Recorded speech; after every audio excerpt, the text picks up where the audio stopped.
Kisah akan dibuka dengan seorang hacker bernama Tom yang lagi meretas sistem keuangan Bank Mensheng dan akan mengambil uang sebanyak 1,5 miliar dolar Hong Kong atau sekitar 3,2 triliun rupiah. Dalam beraksi, Tom dibantu oleh salah seorang petinggi perusahaan bernama Frank yang akan mempersiapkan rekening bank luar negeri untuk mencuci uang hasil pencurian itu. Tom langsung melancarkan serangan dan seketika membuat semua transaksi bank tersebut lumpuh total.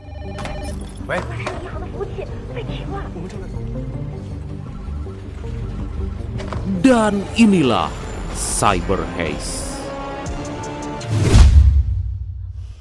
宝儿从小呢对天文学就很有兴趣。 Di sisi lain, kita diperlihatkan dengan seorang ahli IT perusahaan Sky Magic Pro bernama Kak Chun bersama sang istri bernama Suhan lagi menemani sang anak bernama Boy untuk daftar sekolah. Di sana tiba-tiba Kak Chun dihubungi oleh rekannya yaitu Jason dan memberitahu kalau saat ini salah satu bank di Hong Kong telah diserang oleh hacker. Jason meminta agar Kak Chun segera datang ke kantor untuk menyelesaikan masalah itu.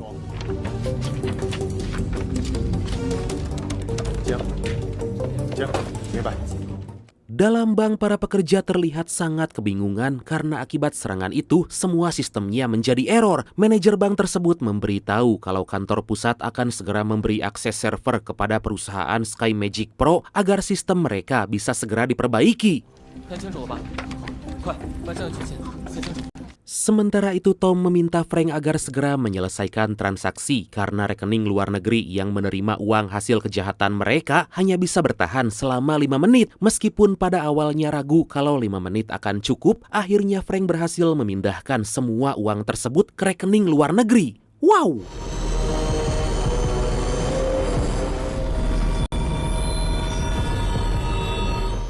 Gak lama Kak Chun tiba di kantor dan langsung menghampiri Jason menanyakan perkembangan pemulihan sistem yang telah diretas. Jason menjelaskan kalau para hacker yang meretas bank itu ternyata telah mengetahui semua celah sistem.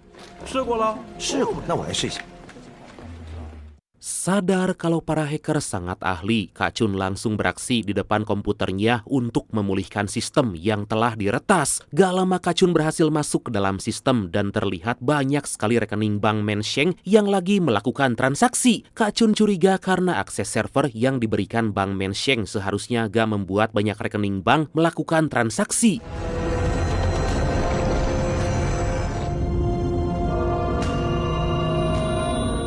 Tom yang tahu kalau ada seseorang yang masuk ke dalam sistem langsung melakukan pemblokiran. Tom meminta agar Frank segera menyelesaikan transaksi karena akan butuh waktu untuk menghapus histori agar kejahatan itu gak diketahui.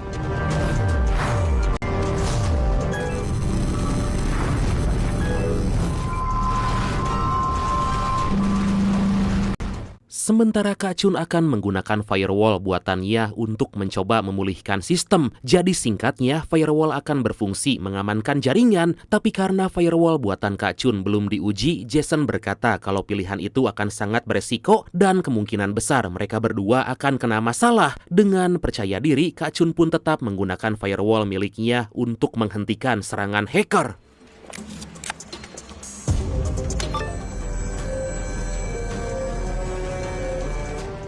Di sisi lain, Frank udah berhasil mengirimkan uang-uang itu ke rekening luar negeri, tapi Frank juga mengalihkan sebagian uang tersebut ke rekening rahasia miliknya. Gak lama akhirnya Frank berhasil memindahkan uang-uang tersebut, tapi saat akan menghilangkan jejak, tiba-tiba sistem melakukan restart ulang karena telah dipasang firewall baru.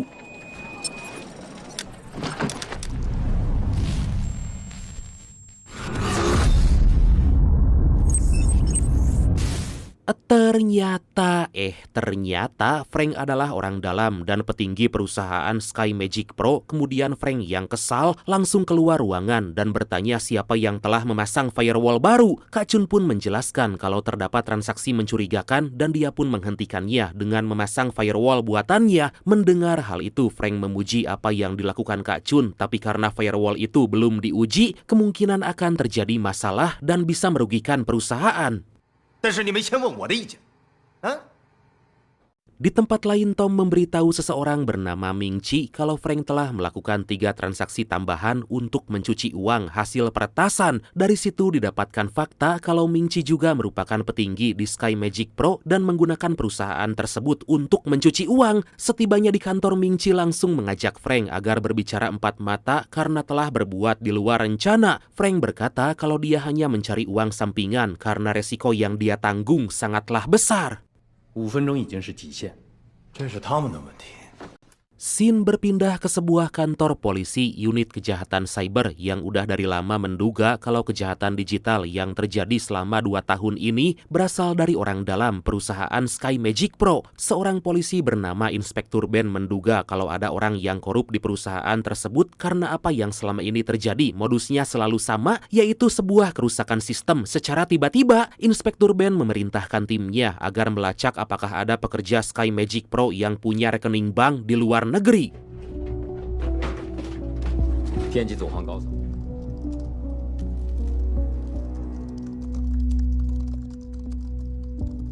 Keesokan harinya terlihat Kak Chun dan Jason berada di server utama perusahaan untuk memulihkan sistem. Di sana tiba-tiba Kak Chun mendapat kabar kalau ternyata Boy gak keterima di sekolah favorit. Sontak Kak Chun hanya bisa terdiam karena tahu kalau Boy akan sangat bersedih, ditambah dia juga harus mendapatkan perawatan medis. Gak lama terlihat Kak Chun udah berada di rumah dan terlihat lagi bermain dengan Bowie. Kak Chun membuat sistem pengawas agar bisa menjaga Boy dan memberikannya obat tepat waktu karena diketahui Boy menderita penyakit yang serius.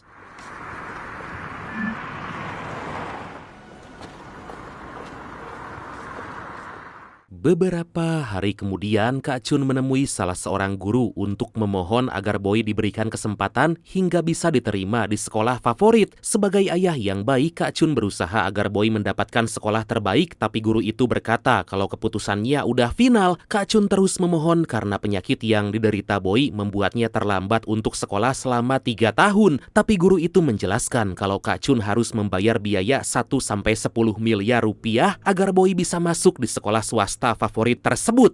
Wah, di sana juga ada yang begituan ya. 你可以考虑一下。 Di sisi lain, para polisi akhirnya berhasil menemukan transaksi di rekening bank luar negeri milik Frank yang bernilai puluhan juta dolar Hong Kong. Inspektur Ben langsung meminta anak buahnya agar mengecek latar belakang Frank secara menyeluruh dalam waktu 24 jam.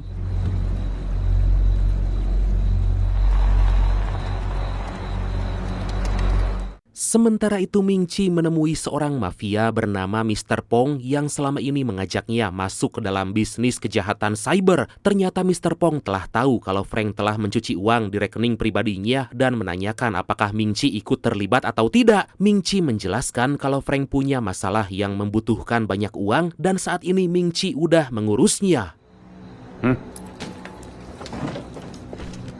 Secara tiba-tiba, anak buah Mr. Pong membawa adik Ming Chi dan langsung menghajarnya agar Ming Chi menuruti permintaan Mr. Pong. Ming Chi pun langsung menghubungi Frank dan mengajaknya untuk pergi makan malam bersama dan memberitahu agar membawa istri dan anaknya. Setelah itu, Ming Chi memberikan alat untuk melacak dan meretas mobil Frank.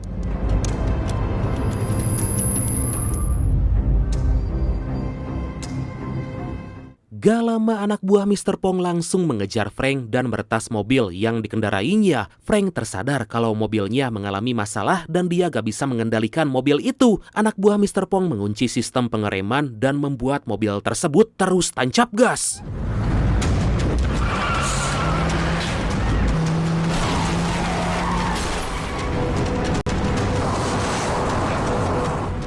Frank meminta agar anak dan istrinya mengencangkan sabuk pengaman karena mobil terus melaju dengan sangat cepat. Anak buah Mr. Pong terus menaikkan kecepatan mobil itu dan kemudian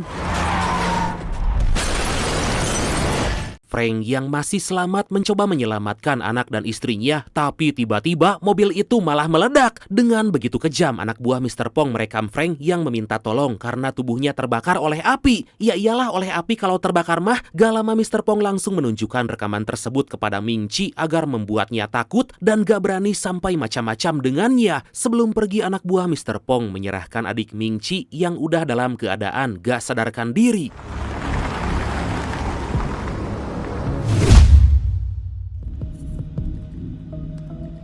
孙警官， Kabar kecelakaan mobil itu langsung tersebar dan membuat Inspektur Ben menduga ada seseorang di balik kematian Frank. Atas hal itu, Inspektur Ben memerintahkan timnya agar mengawasi setiap gerak-gerik dari staf Sky Magic Pro. 是警官。 Scene berpindah memperlihatkan Kak Chun yang lagi kebingungan karena dia gak punya uang yang cukup agar Boy bisa masuk sekolah favorit. Kak Chun berpikir kalau dia akan meretas sistem hingga membuat Boy dinyatakan diterima di sekolah itu. Dengan mudah Kak Chun berhasil masuk ke dalam sistem database dan langsung mengubah nilai milik Boy hingga bisa diterima. Tapi meskipun itu adalah pekerjaan mudah untuknya, Kak Chun memilih untuk meminjam uang dibanding meretas sistem sekolah. Keesokan harinya, Kak Chun mendapat kabar kalau permohonan pinjamannya ternyata gak dikabulkan oleh perusahaan. Tentu mendengar itu Kak Chun semakin kebingungan karena dia sama sekali gak punya cara lain agar Boy bisa diterima di sekolah favorit. 陈总叫你去他办公室找他。谢谢。 Tiba-tiba Kak Chun diminta menghadap Ming Chi di ruangannya untuk membicarakan terkait kenaikan jabatan. Kak Chun ditawari menggantikan posisi Frank karena dinilai sangat kompeten setelah berhasil menangani peretasan Bank Mengshen dengan sangat baik. Ming Chi menunjukkan benefit apa aja yang akan Kak Chun terima saat naik jabatan dan tanpa pikir panjang, tentu Kak Chun menerima tawaran itu. Sebelum pergi, Kak Chun melihat pesan dari dokter untuk Ming Chi yang memberitahu kalau dia akan memberikan daftar makanan yang harus dihindari karena ternyata anaknya juga menderita penyakit yang sama seperti Boy. Kak Chun langsung minta maaf karena gak sengaja membaca pesan yang masuk tadi. 我们一定能合作愉快。 Beberapa waktu kemudian terlihat Kak Chun dan keluarga lagi pindahan ke rumah dinas dari kantornya. Di sana tiba-tiba Suhan membaca surat tagihan dari sekolah dan sontak membuatnya terdiam karena harus membayar 800.000 dolar Hong Kong atau sekitar 1,6 miliar rupiah.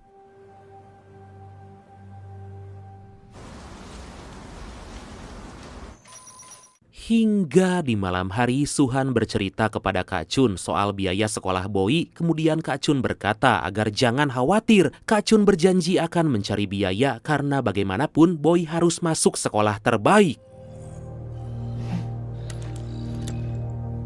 Tanpa sepengetahuan Kak Chun, ternyata telah terjadi transaksi sebesar 800.000 dolar Hong Kong di rekening bank miliknya. Transaksi itu diketahui oleh kepolisian Hong Kong dan Inspektur Ben langsung meminta agar timnya mencari informasi siapakah yang telah mengirimkan uang itu. 我的，不听话。 Suatu hari robot milik Boy terlihat seperti rusak, kemudian Kak Chun langsung mencoba memperbaiki software robot itu. Secara gak disangka, ternyata robot tersebut telah disusupi oleh hacker. Kak Chun langsung mengabari temannya yang bernama Mike agar membantunya melacak hacker tersebut.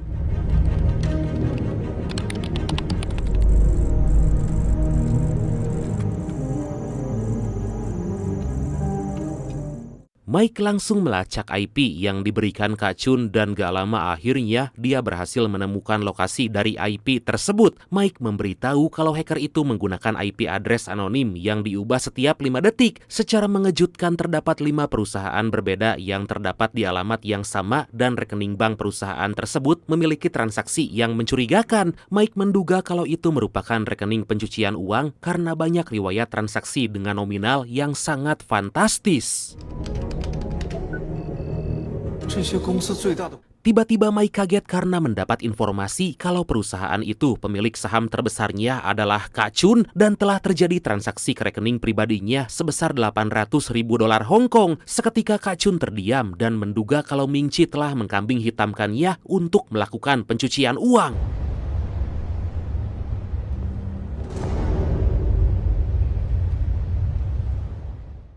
Keesokan harinya, Kak Chun mengajak Ming Chi bertemu membahas data yang baru aja dia temukan. Ming Chi berkata kalau di dunia ini gak ada yang makan gratis dan uang yang dikirim ke rekening Kak Chun merupakan hadiah karena telah bergabung dengannya. Mendengar itu Kak Chun langsung marah karena dia gak mau melakukan kejahatan. Sontak Ming Chi pun langsung membahas masa lalu Kak Chun dan dari situ didapatkan fakta kalau Kak Chun dulunya adalah seorang pedagang virus di dark web dan akibatnya dia pernah ditangkap oleh kepolisian dan sempat mendekam dalam penjara. Kak Chun menjawab kalau dia telah menebus kesalahannya dulu dan gak akan lagi berbuat kejahatan.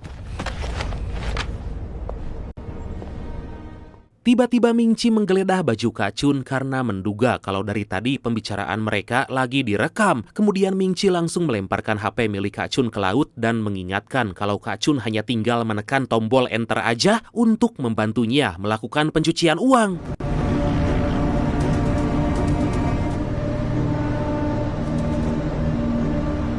Pada malam hari, tiba-tiba Kak Chun dicegat oleh polisi dan langsung membawanya untuk diinterogasi terkait transaksi mencurigakan di rekening miliknya. Gak lama Kak Chun bertemu dengan Inspektur Ben yang langsung menanyakan terkait transaksi tersebut. Di awal Kak Chun gak terus terang dan bingung untuk menjelaskan terkait transaksi itu hingga membuat Inspektur Ben menduga kalau Kak Chun telah terlibat pencucian uang dengan Frank. 就伙同 Frank 一起洗黑钱。我真没做过。 Gak mau menjadi tersangka, akhirnya Kak Chun menjelaskan kalau uang tersebut dikirim oleh Ming-Chi dan dia telah menggunakan Sky Magic Pro untuk mencuci uang. Sontak Inspektur Ben meminta bukti keterlibatan Ming-Chi yang Kak Chun maksud. Kak Chun yang gak punya bukti berkata kalau dia telah dikambing hitamkan. Tapi Kak Chun berjanji akan membantu kepolisian menemukan bukti keterlibatan Ming-Chi dalam kasus pencucian uang. Dan sebelum pergi, Inspektur Ben menegaskan kalau selama belum mendapatkan bukti, Kak Chun akan tetap menjadi tersangka. Sementara itu terlihat Ming-Chi yang lagi memberikan obat kepada adiknya karena hanya bisa terbaring di tempat tidur akibat dihajar oleh anak buah Mr. Pong. Tiba-tiba Ming-Chi mendapat telepon dari Mr. Pong yang berkata kalau dalam 3 hari uang akan sampai dan Ming-Chi harus segera menemukan kambing hitam untuk proses pencucian uang. 熬得过去。 Keesokan harinya, Kak Chun kembali mendatangi kantor polisi membahas cara agar bisa membuktikan keterlibatan Ming-Chi. Seorang polisi ahli cyber memberitahu kalau saat Ming-Chi melakukan proses pencucian uang, maka semua log dari server Sky Magic Pro harus dicadangkan dan harus membuktikan kalau komputer milik Ming-Chi yang mengendalikan transaksi itu. 加起来才是完整的罪证，这样才能控告陈明志。 Kemudian Kak Chun menghubungi Mike meminta virus X yang telah dia buat untuk meretas komputer milik Ming-Chi. Gak lama Kak Chun langsung mencoba meretas komputer Ming-Chi, tapi karena memiliki sistem pengamanan berlapis, Kak Chun gagal untuk meretas komputer tersebut. 我的电脑里总共有17个不同种类的防火墙。 Beberapa saat kemudian, Kak Chun kembali menghubungi Mike dan menyampaikan kalau dia telah menciptakan sebuah AI yang tertanam di robot miliknya. Kak Chun mendapat sebuah ide untuk menggabungkan AI ciptaannya dengan virus yang dibuat oleh Mike. Karena Ming-Chi menggunakan sistem pengamanan yang berlapis, Kak Chun pun akan membiarkan AI-nya mempelajari sebanyak mungkin sistem pengamanan yang berbeda dan membiarkan virus X milik Mike untuk menghitung algoritma sistem pengamanan komputer milik Ming-Chi. Mike mengingatkan kalau virus buatannya dapat membuka backdoor semua sistem operasi dan itu akan sangat beresiko.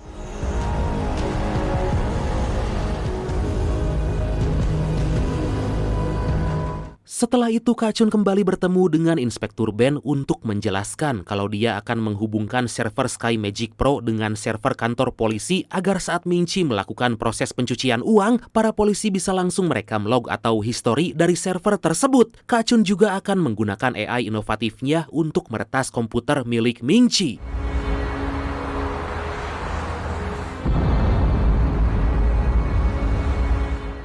Beberapa waktu kemudian, Ming-Chi diminta Mr. Pong agar segera melakukan peretasan terhadap target Bank Hong Seng dan akan mengambil uang sebanyak 2 miliar dolar Hong Kong atau sekitar lebih dari 4 triliun rupiah. Ming-Chi pun langsung menghubungi Tom yang sejak tadi telah bersiap. Kemudian Ming-Chi juga meminta agar Kak Chun segera memberikan akses untuk membuka sistem pengamanan perusahaan karena sebentar lagi proses pencucian uang akan dilakukan.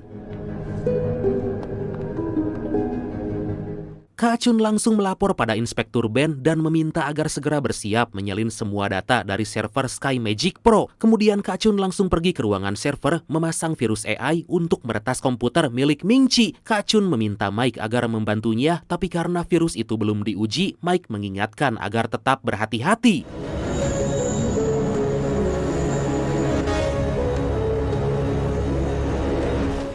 Dengan virus dan AI itu, akhirnya Kacun berhasil menembus pengamanan berlapis milik Ming-Chi dan langsung menyalin semua data dari komputernya. Saat menyalin data, Kacun juga menemukan kalau Ming-Chi mengakses dark web, tapi Kacun belum mengetahui apa tujuannya. Tapi ternyata virus dan AI yang Kacun tanamkan terdapat bug atau error dan malah membuka semua backdoor, dan akibatnya semua virus masuk ke dalam server utama Sky Magic Pro dan membuat semua komputer yang lagi mengakses server itu seketika error.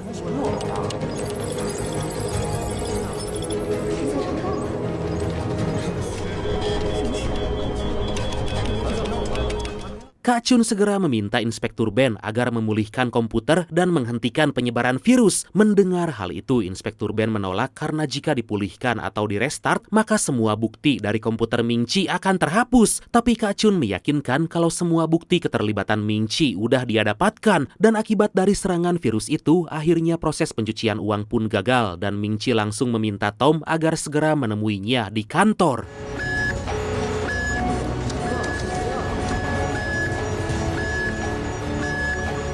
Setelah mendapatkan bukti-bukti, Kacun langsung memulihkan server utama agar semua virus yang menyerang bisa hilang. Tapi tiba-tiba Jason menghampiri dan mencoba untuk mengambil bukti yang udah Kacun kumpulkan. Kacun gak menyangka kalau selama ini Jason telah bekerja sama dengan Ming-Chi untuk melakukan proses pencucian uang. Kemudian Kacun segera pergi ke kantor polisi untuk menyerahkan bukti yang telah dia dapat. 我在警局等你。好的，姚军呢？跑了。 Menyadari kalau Kacun telah mendapat banyak bukti tentang kejahatannya, Ming-Chi langsung memerintahkan para anak buahnya agar menculik Kacun dan akhirnya gak lama terlihat Tom tiba di kantor dan langsung mencoba memulihkan transaksi. Tapi ternyata Tom malah membuat semua perangkat yang terhubung dengan internet malah terkena virus buatan Kacun. Melihat hal itu, Tom hanya terdiam dan mengakui kalau Kacun adalah seorang ahli IT yang luar biasa.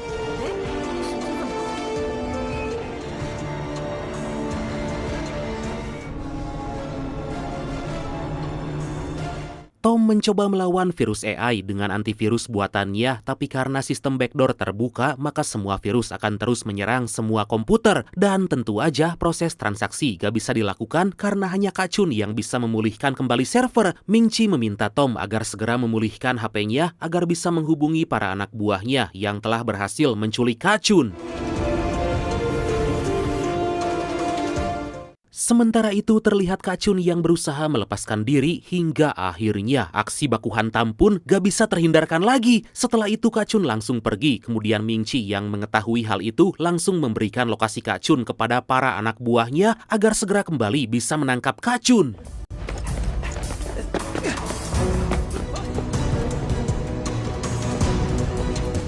Aksi kejar-kejaran pun terjadi dan tentu aja Kacun harus bertarung dengan para anak buah Ming-Chi. Kenapa polisi diam aja sih? Aneh, Kacun yang harus melawan 3 orang itu terus berusaha agar bisa melepaskan diri dan setelah melakukan perlawanan yang sengit, akhirnya Kacun bisa lepas dari kejaran anak buah Ming-Chi. Mengetahui kalau Kacun telah kabur, Ming-Chi langsung menyuruh anak buahnya agar menculik anak Kacun. Kacun pun akhirnya tiba di kantor polisi, tapi kemudian dia dihampiri oleh istrinya yang mengabarkan kalau Bowie telah diculik. Kemudian Kacun dihubungi oleh Ming-Chi yang meminta agar menyerahkan bukti keterlibatan Ming-Chi dan datang ke kantor memulihkan server. Ming-Chi mengancam akan melakukan sesuatu kepada Bowie kalau Kacun gak menurutinya.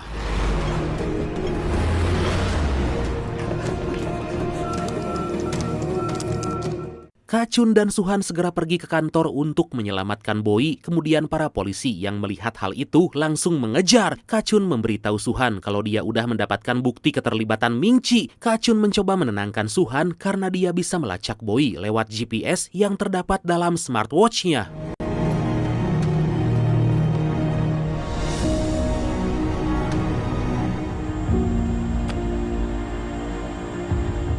Gak lama Kacun tiba di kantor dan langsung memberikan flash disk yang berisi bukti-bukti kejahatan kepada Ming-Chi. Setelah itu Kacun langsung memulihkan server utama dan menutup sistem backdoor agar proses transaksi bisa dilanjutkan. Gak lupa Kacun melacak posisi Bowie dan langsung mengirimkan informasi lokasi kepada Suhan.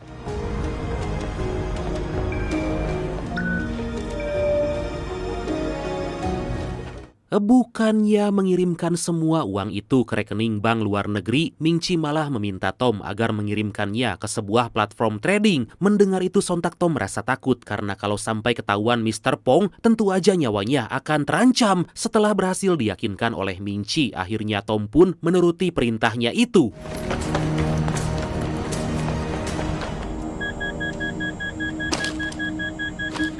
Di sisi lain terlihat Suhan udah sampai di tempat Boy berada, tapi karena Suhan ceroboh, kedatangannya ternyata diketahui oleh para anak buah Ming-Chi. Mereka pun langsung keluar untuk mengecek apa yang sebenarnya terjadi, tapi kemudian di awal anak buah Ming-Chi berhasil membuat Suhan gak berdaya, tapi akhirnya karena kasih sayang seorang ibu untuk sang anak, Suhan berhasil mendorong anak buah Ming-Chi itu hingga tewas. Mamam tah, gak berselang lama para polisi tiba dan langsung membawa Suhan ke kantor untuk dimintai keterangan.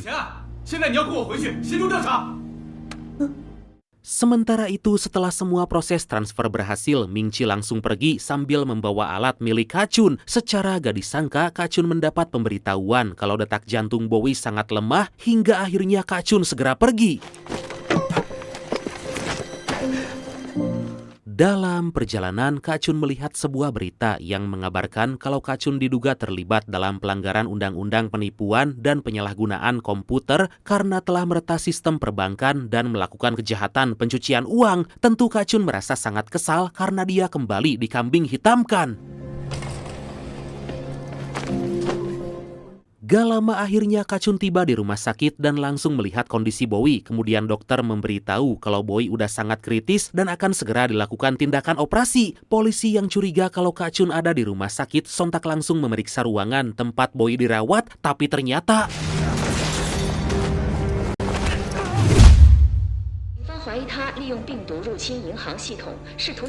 dalam perasaan yang campur aduk, Kacun pergi ke rumah ayahnya untuk kembali mencoba mencari bukti lain kejahatan Ming-Chi. Kacun memberitahu Mike kalau Ming-Chi masuk ke dark web untuk bertransaksi di platform trading bernama Silver River. Akhirnya Kacun berhasil masuk ke dark web dan menemukan bukti kalau Ming-Chi telah membeli 2 buah paspor negara Kanada atas nama dirinya dan seseorang yang belum diketahui. Kacun langsung menghubungi Inspektur Ben dan memberikan apa yang telah dia temukan. Inspektur Ben memerintahkan tim agar mencari lokasi Kacun dan segera pergi untuk menangkapnya. Kacun yang sejak tadi udah menyadap server kepolisian mendengar perintah Inspektur Ben dan sontak Kacun pun langsung mematikan komputer. Kacun sangat kesal karena Inspektur Ben malah akan menangkapnya, padahal selama ini Kacun udah banyak membantu untuk menangkap Ming-Chi.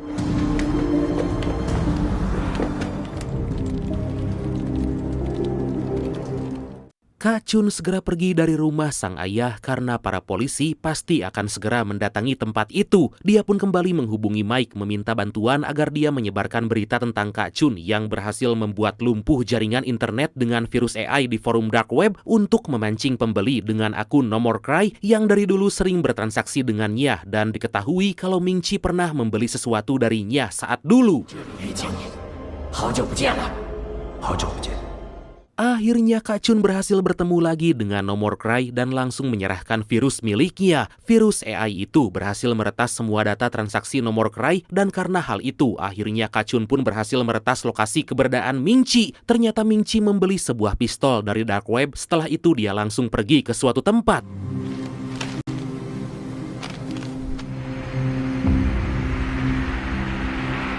Di sisi lain, Inspektur Ben mendapat informasi kalau paspor Kanada itu ternyata milik Ming-Chi dan sang adik. Inspektur Ben langsung memerintahkan tim agar segera mengirimkan data paspor tersebut kepada kantor imigrasi. Setelah itu, Inspektur Ben menghubungi Kacun dan memberitahu kalau dia hanyalah orang biasa dan gak akan bisa menangani kasus ini. Mendengar hal itu, Kacun sama sekali gak peduli dan memilih akan melacak Ming-Chi agar Kacun bisa lepas dari semua tuduhan.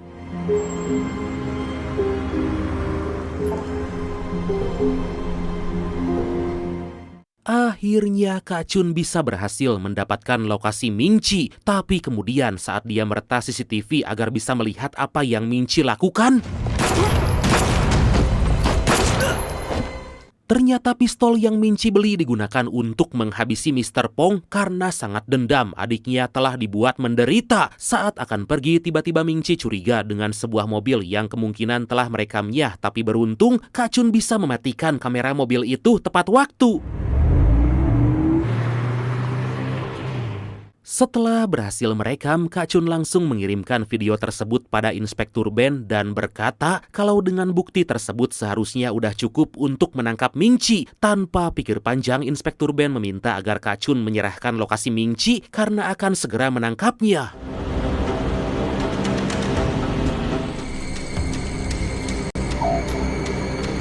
Menyadari kalau lagi disadap, Mingci langsung membuang HP dan gak lama para polisi berhasil menemukan HP milik Mingci. Inspektur Ben kembali dihubungi oleh Kak Chun yang meminta agar segera mencegat di bandara karena kemungkinan malam ini Mingci akan kabur. Tapi Inspektur Ben berkata kalau Mingci gak akan kabur malam ini karena dia tahu lagi diikuti. Mendengar itu sontak Kak Chun sangat marah karena kalau gak ditangkap malam ini, kemungkinan Mingci bisa lolos dan kabur ke luar negeri. Iya sih, ini pihak kepolisiannya terlalu menggampangkan dan menyepelekan padahal gak bisa apa-apa. Seketika Kak Chun teringat kalau di paspor yang dia temukan itu terdapat tanda disabilitas dan juga teringat dengan pesan yang rumah sakit kirim untuk Mingci. Kak Chun langsung meretas server rumah sakit itu untuk mencari alamat rumah adik Mingci. Oh, ternyata yang sakit bukan anaknya Brad, tapi adiknya Mingci.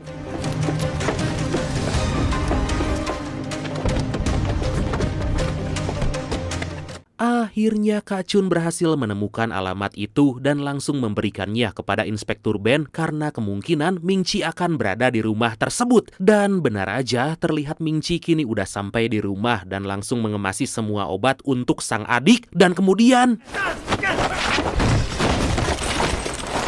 Ternyata Kak Chun udah berada di sana hingga mereka pun terlibat aksi baku hantam. Mingci langsung menodongkan pistol, kemudian Kak Chun mencoba terus melawan hingga akhirnya peluru dari pistol tersebut malah menembak adiknya. Melihat sang adik yang sekarat, tentu aja Mingci sangat marah pada Kak Chun dan kembali menyerang. Tapi pada akhirnya Kak Chun berhasil merebut pistol itu dan langsung mengarahkannya kepada Mingci. Gak lama para polisi tiba, tapi karena melihat Kak Chun yang menodongkan pistol, Inspektur Ben mengingatkan agar Kak Chun jangan sampai mengecewakan Boy dengan menjadi seorang pembunuh. Seketika Kak Chun teringat pada Boy dan akhirnya dia pun gak jadi menembak Mingci. Kemudian para polisi langsung membawa Mingci dan langsung memasukkannya ke dalam penjara.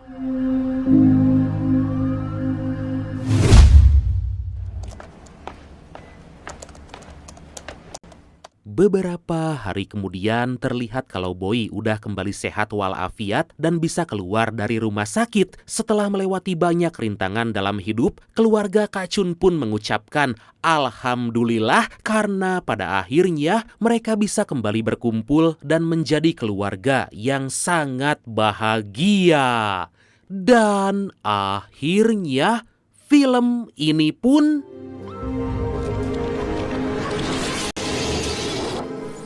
tamat. Oke lah, karena saya akan mengajari lagi Kak Chun agar lebih jago ilmu hacking-menghackingnya, maka langsung aja ya kita tisam. Titip salam. Dan tisam kali ini datang dari...